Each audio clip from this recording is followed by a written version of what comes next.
When you think of Holly Golightly, you probably picture the black dress, the pearls, the iconic movie star glamour. She's a symbol of this wild, untamed freedom. But the Holly we all think we know, well, that's a carefully crafted illusion.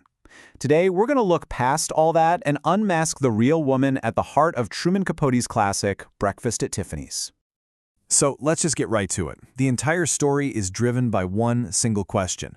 Who is this woman, really? Is she the carefree New York socialite throwing these wild parties, or is that just a mask for someone else entirely? Come on, let's start peeling back the layers. All right, so to figure out who she is, we first have to understand the character she's so brilliantly created for the world. Let's dive into the public enigma that is Holly Golightly. I mean, on the surface, Holly is just magnetic, right? Her life is this whirlwind of crazy parties, rich guys. She even calls herself an American geisha. But for all her smoozing, the one thing that truly defines her is this fierce, almost stubborn independence. She absolutely refuses to be caged or owned by anyone. This line right here, wow. It tells you so much about how she sees the world.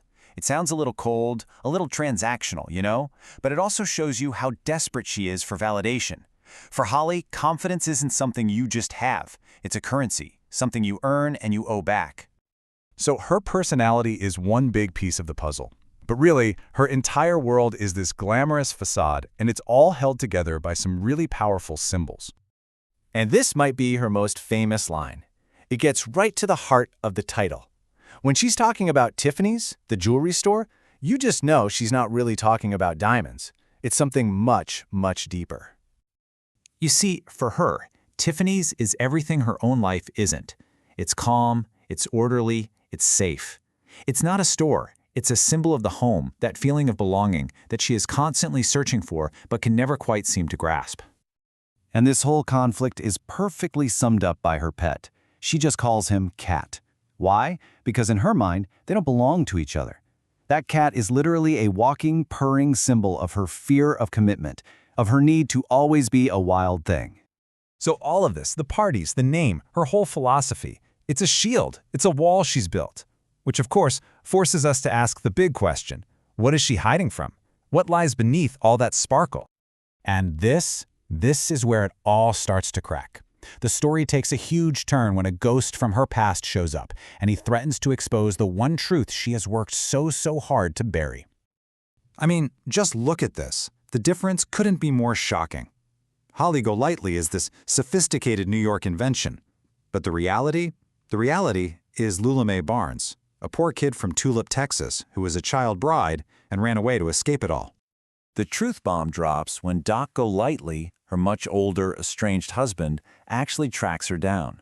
He's the one who tells the narrator her real story, that she was Lula Mae, a 14-year-old orphan he married before she just up and vanished to completely reinvent herself.